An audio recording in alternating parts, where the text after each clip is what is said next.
오늘은 본성의 공리와 정리 1에서 6을 증명하겠습니다. 공리는 본성에 대한 별도의 증명 없이 자명한 진리로 받아들이는 명제 또는 원리를 증명하는 것을 말합니다. 정리는 본성의 공리에서 진리라고 증명된 일반 명제를 증명하는 것을 말합니다. 본성의 공리와 정리를 증명하는 방식은 스피노자의 에티카 오브 본성의 자유에 대하여를 인류 최초로 밝힌 우주의 원리와 법칙으로 증명하는 것입니다.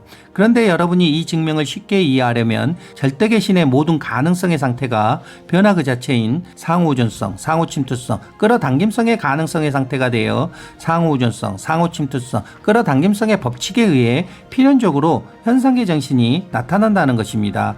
이제부터 본성의 공리와 정리를 증명하겠습니다. 공리 1. 만일 동일한 주체 속에서 두 가지 상반되는 활동이 일어난다면 그것들은 대립이 그칠 때까지 양자 또는 어느 한쪽에 반드시 변화가 일어난다. 증명. 하나에서 분리된 주체와 객체는 각각 단일한 특성을 지니게 됩니다. 단일한 특성이란 낮과 밤은 좋고 나쁨이 없듯이 상대적이 아니라 절대적이라는 것입니다. 그런데 자아가 자신의 생존하는데 주체를 좋은 것으로 동일시하면 객체는 자신이 생존하는데 나쁜 것이 됩니다. 반대로 자아가 자신이 생존하는데 객체를 좋은 것으로 동일시하면 주체는 자신이 생존하는데 나쁜 것이 됩니다. 이렇게 의식에서 자아가 상호우전성, 상호침투성, 끌어당김성의 법칙에 의해 분리한 주체와 객체 중에 어느 하나를 동일시하면 각각의 단일한 특성은 대립적 특성으로 바뀌게 됩니다. 그래서 주체와 객체는 서로를 파괴하려는 적대적 방향으로 작용하므로 양립할 수 없습니다. 그러므로 의식에서 자아가 세 가지 법칙에 의해 만든 주체와 객체는 대극의 생성 원리에 따라 상반된 활동을 하게 됩니다. 예를 들어 자아가 어떤 사물에 대해 사랑과 증오를 동시에 느낄 때 어떤 방향으로 나아가는 의지와 그 반대 방향으로 가려는 의지도 존재하게 됩니다. 즉 자아는 세 가지 법칙에 의해 모순되는 두 감정이나 두 의지, 두 방향성이 정면 충돌하고 있습니다. 하지만 자아는 두 반대의 작용을 동시에 동일시하는 것은 불가능합니다. 결국 자아는 어느 한쪽을 동일시하거나 아니면 자기 탐구를 통해 주체와 객체를 합일하여 새로운 본성의 상태로 나아가게 됩니다. 그래서 정신 현상계를 운영하는 주체는 자아와 본성입니다. 공리 2. 결과의 본질이 그 원인의 본질에 의해서 설명되거나 규정되는 한 결과의 힘은 그 원인의 힘에 의하여 규정된다. 증명. 세상의 모든 존재는 우연히 생겨나는 것이 아니라 원인으로부터 필연적으로 생겨나며 모든 결과는 원인의 표현입니다. 그래서 결과는 원인의 힘의 표현이며 결과는 독립적인 힘을 갖지 않습니다. 그리고 결과는 결코 그 원인을 초과할 수 없고 결과의 능력은 원인의 능력을 넘을 수 없습니다. 다시 말해서 결과가 가지는 작용력이나 존재의 강도 또는 지속성은 그 원인이 가지는 가능성에 의해 제한되고 결정됩니다. 즉 현실은 가능성에 의해 결정되며 그 원인이 가지는 가능성의 정도를 결코 넘어설 수 없습니다. 그런데 결과의 본질은 그것을 만들어낸 원인의 본질에서 비롯되는데 원인의 본질을 이해하지 않으면 결과의 본질도 이해할 수 없다는 것입니다. 그러므로 결과가 어떤 것인지 알려면 원인의 본질을 알아야 합니다. 즉 결과는 외부 요인으로 생겨나는 것이 아니라 내부 요인으로 생겨나는 것입니다. 그래서 원인과 결과는 우주의 원리와 우주의 법칙의 관계를 이해해야 합니다. 다시 말해서 결과의 본질은 변화, 세상 만물의 상호우전성, 상호침투성, 끌어당김성의 법칙이고 그 원인의 본질은 변화 그 자체의 상호우전성, 상호침투성, 끌어당김성의 가능성의 상태이며 이 원인의 본질은 절대계의 모든 가능성의 상태입니다. 그래서 세상 만물은 절대계의 모든 가능성이 객체 안에서 존재하고 객체를 통해 가능성을 현실에 드러내는 것입니다. 인간도 마찬가지입니다. 현실은 가능성의 표현이며 자신의 가능성이 드러나면서 발생합니다. 하지만 자아는 원인의 힘이 외부 요인이므로 외부 요인에 의해 규정이 됩니다. 그 결과 자아는 자신의 가능성을 1%만 현실에 드러내고 있습니다. 반면에 본성은 원인의 힘이 변화 그 자체와 절대계이므로 자신의 가능성에 의해 규정이 됩니다. 따라서 자기 탐구 7단계를 거쳐 본성의 완성에 이르면 자신의 가능성을 100% 완전하게 현실에 드러낼 수 있습니다. 정리 1. 사유와 사물의 관념이 정신 속에서 질서 있게 배열되고 연결됨에 따라 신체의 변화 또는 사물의 표상도 신체 속에서 질서 있게 배열되고 연결된다. 증명. 사유와 사물은 절대계의 모든 가능성이 변화 그 자체가 되어 두 가지 방식의 상호우전성, 상호침투성, 끌어당김성의 법칙으로 표현된 것입니다. 다시 말해서 변화 그 자체에서 세 가지 법칙이 의식에서 만든 간념과 시공간에서 만든 사물로 다르게 표현되는 것일 뿐입니다. 그러므로 간념이 오감각의 변화에 상응해서 의식에서 세 가지 법칙으로 일어나는 것처럼 반대로 오감각도 무의식과 연결된 간념에 상응해서 시공간에서 세 가지 법칙으로 일어나게 됩니다. 따라서 의식에서 신체 오감각과 사물의 표상은 세 가지 법칙에 의해 질서 있게 배열되고 연결됩니다. 하지만 본성은 모든 오감각의 변화나 사물에 대한 표상들을 우주의 원리와 법칙에 연관해서 인식할 수 있습니다. 정리 2. 만일 우리가 정신의 움직임 또는 감정을 외부 원인의 사유로부터 떼어놓고 다른 사유와 결합시킨다면 외부 원인에 대한 사랑이나 미움 그리고 그러한 감정에서 생기는 정신의 동요는 사라질 것이다. 증명. 자아의 사랑이나 미움은 외부 요인의 거짓 허위관념을 동반하는 기쁨 또는 슬픔입니다. 그러므로 거짓 허위관념이 제거된다면 사랑이나 미움도 역시 제거됩니다. 나아가 이 감정으로부터 생겨나는 다른 감정들도 사라집니다. 그러려면 자아를 외부 요인의 사유로부터 떼어놓고 다른 사유와 결합시켜야 합니다. 이것이 바로 자기탐구입니다. 자기탐구는 괴로움과 문제를 만드는 원인이 외부 요인이 아니라 의식에서 자아가 상호우전성, 상호침투성, 끌어당김성의 법칙에 의해 스스로 만들었다는 사실을 체험적으로 인식하는 것입니다. 이를테면 우리가 행동하는 원인은 외부 요인이 아니라 자아의 감정입니다. 자아의 감정이 생기는 원인은 외부 요인이 아니라 자아의 표상이 만든 거짓 허위관념입니다. 자아의 표상이 만든 거짓 허위관념이 생기는 원인은 외부 요인이 아니라 오감각의 관념입니다. 오감각의 관념이 생기는 원인은 외부 요인이 아니라 무의식의 기억, 업장입니다. 무의식의 기억, 업장이 저장되는 원인은 외부 요인이 아니라 현재 자아로 하는 활동의 결과입니다. 이렇게 자기탐구를 통해 세 가지 법칙을 합의하면 자아의 사유에서 떨어져 본성의 사유와 결합이 됩니다. 그러면 자아가 만든 모든 괴로움과 문제는 저절로 사라지게 됩니다. 나아가 자신의 가능성이 현실에 드러나서 자신이 원하는 것이 무엇이든 반드시 이루어지게 됩니다. 정리 3. 수동적인 감정은 우리가 그 감정에 대해서 명료하고 완전한 관념을 형성하는 순간 수동적이지 않게 된다. 증명. 인류는 감정의 지배에서 벗어나지 못하고 있습니다. 왜냐하면 우리가 감정을 명확히 이해하지 못하기 때문입니다. 그래서 이해는 해방의 시작을 의미합니다. 수동적인 감정은 자아의 거짓 허위관념이 만듭니다. 그러므로 우리가 감정에 대하여 명료하고 완전한 참된 관념을 형성한다면 감정은 더 이상 수동적이지 않게 됩니다. 다시 말해서 의식에서 자아가 감정을 만드는 전체 과정을 온전히 이해하고 수용하는 자기탐구를 통해 세 가지 법칙을 합의하게 되면 명료하고 완전한 참된 관념을 갖게 됩니다. 그러면 즉시 자아의식의 수동적인 감정은 합의의식의 능동적인 감정으로 바뀌게 됩니다.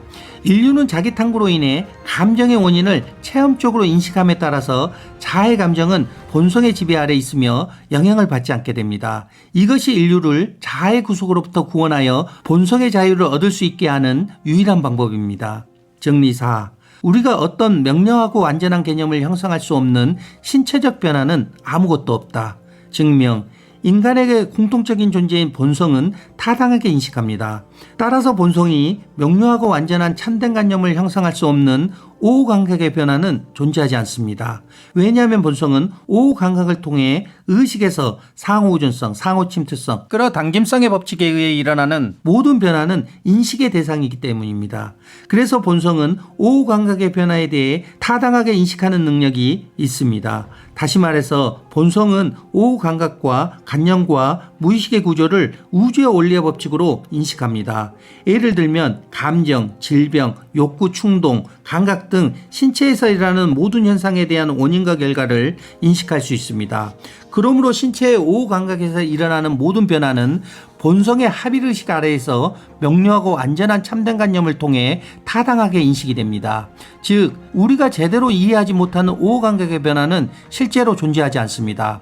결과적으로 본성은 본질적으로 이해 불가능한 변화는 존재하지 않습니다. 왜냐하면 세상 모든 변화는 세 가지 법칙에 의해 인과적 질서에 따라 발생하기 때문입니다. 따라서 자아는 오감각의 변화를 이해하지 못해서 혼란스러워하지만 본성은 타당한 인식으로 모든 오감각의 변화를 명료하고 완전하게 인식할 수 있습니다. 그러므로 본성은 오감각의 모든 변화는 명료한 참된관념의 대상이 됩니다. 이러한 본성이 명료하고 완전한 참된관념이 될 수 없는 자아의 감정은 존재하지 않게 됩니다. 왜냐하면 감정은 자아가 만든 오감각의 거짓 허위관념으로 생기며 이 관념은 자기 탐구를 통해 명료하고 완전한 참된관념이 되기 때문입니다. 절대계의 모든 가능성에서 어떤 결과가 필연적으로 생겨나지 않는 것은 아무것도 존재하지 않습니다. 따라서 본성의 타당한 관념에서 생기는 모든 것을 명료하고 완전하게 인식하기 때문에 다음과 같은 결론이 도출됩니다. 사람마다 자기 탐구의 단계별 본성에 맞는 자신과 자신의 감정을 명료하고 안전하게 인식하는 힘을 가지며 그만큼 감정으로부터 영향을 덜 받을 힘을 가지게 됩니다. 그러므로 우리들은 삶이 자기 탐구가 되고 자기 탐구가 삶이 되어 감정을 명료하고 완전하게 인식하고 그리고 자신이 전적으로 만족하는 사유가 되도록 자기 탐구의 단계를 계속해서 올라가게 됩니다. 즉 자기 탐구를 통해 자아의 거짓 허위관념을 외부 요인으로부터 완전히 분리하여 본성의 참된 관념이 되게 합니다. 자기 탐구를 통해 자아의 사랑과 미움 등이 사라질 뿐만 아니라 본성에서 생기는 욕망도 지나치지 않게 됩니다. 여기서 주의해야 할 것은 본성에 의해 작용한다고 말하고 반대로 자아에 의해서 작용을 받는다고 말하는 것은 동일한 가능성에 의한 것입니다. 다만 그 차이는 자아의 성장은 1% 가능성만 사용하는 것이고 본성의 완성은 100% 가능성을 사용하는 것입니다. 따라서 자아는 자신이 생존하는 욕구 충동이 생기는데 이 욕구 충동은 본성에 의해서 통제되지 않는 사람에게 그것은 수동이고 이 수동은 명예욕이 생기게 하고 교만하게 만듭니다. 한편 반대로 본성으로 사는 사람에게 그것은 자신의 가능성을 현실에 드러내는 능동이며 덕입니다. 이와 같이 해서 모든 욕구 충동은 자아에 타당하지 않는 관념에서 생겨나며 본성에 타당한 관념에서 생겨났을 때에는 덕으로 간주됩니다. 왜냐하면 인간이 행동하도록 결정하는 모든 욕구 충동은 본성에 타당한 관념이나 자아에 타당하지 않는 관념에서 생겨나기 때문입니다. 그래서 자아를 올바르게 인식하는 자기 탐구를 제외하고 인간의 능력으로 인식하는 다른 방법은 없습니다. 왜냐하면 본성은 세 가지 법칙을 합일하여 타당한 관념을 만드는 것 이외의 능력을 가지고 있지 않기 때문입니다. 정리 5. 우리가 단순히 표상할 뿐이고 필연적이나 가능적 또는 우연적이라고 표상할 수 없는 대상에 대한 감정은 기타의 조건이 같다면 모든 감정 가운데서 가장 크다. 증명. 자아는 자유롭다고 표상하는 대상에 대한 감정은 필연적이라고 표상하는 대상에 대한 감정보다 더 큽니다.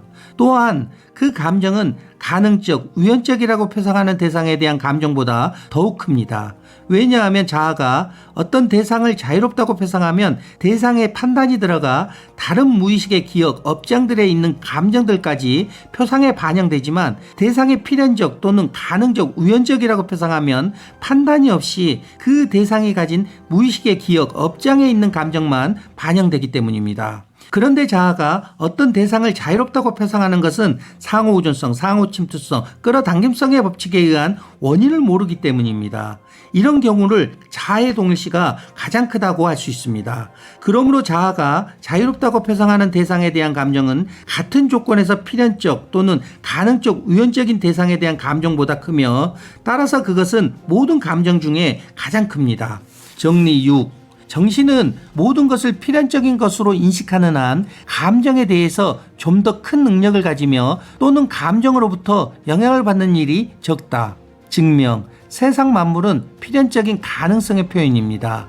여기서 말하는 필연적이라는 의미는 자아의 판단이 아니라 원인에 의해 결정된다는 것입니다. 즉 세상 만물은 절대계의 모든 가능성의 상태에 의해 결정되며 가능성의 표현이 진리라는 것입니다. 그래서 본성은 세상 만물을 필연적인 가능성, 필연성으로 인식하며 자아는 가능적, 우연적으로 인식합니다. 또는 본성은 모든 존재와 작용의 결정은 절대계의 모든 가능성의 상태라는 것을 인식합니다. 따라서 본성은 자아에서 생기는 감정의 영향을 점점 받지 않게 하고 나아가 감정이 일어나지 않도록 할 수 있습니다. 그 결과 세상 만물을 필연적인 가능성의 표현이라는 본성의 타당한 인식은 현실을 온적으로 완전하게 인식하여 자아의 감정을 억제하고 소멸하는 본성의 능력은 그만큼 커지게 됩니다. 예를 들어 인간에게 가장 큰 공포는 죽음입니다. 왜냐하면 인간의 모든 활동은 죽음의 공포에서 벗어나려는 것, 즉 자신이 생존하려는 것이기 때문입니다. 그래서 만약 인간이 죽지 않는다면, 즉 죽음의 공포가 없다면 즉시 모든 활동은 멈출 것입니다. 그런데 자기 탐구를 통해 본성에서 죽음을 절대계의 모든 가능성의 상태에 대한 다른 표현으로 인식한다면, 즉 죽음을 삶의 다른 필연적인 가능성의 표현이라고 인식하면 죽음의 공포에서 벗어날 수 있습니다. 결국 인간에게 자유는 외부 요인으로부터 완전한 해방이 아니라 자기 탐구를 통해 원인을 완전히 이해함으로써 삶의 주체를 본성으로 옮기는 것입니다. 다음에 올릴 영상은 본성의 정리 7에서 17을 증명하려고 합니다. 인류 최초로 밝히는 우주의 원래 법칙을 알고 싶다면 지금 구독, 좋아요, 알림 설정을 눌러주세요. 그러면 여러분은 인생을 바꾸고 운명을 바꿀 수 있습니다. 나아가 본성으로 사는 새로운 인류가 탄생하게 됩니다. 이상 복송이었습니다. 감사합니다.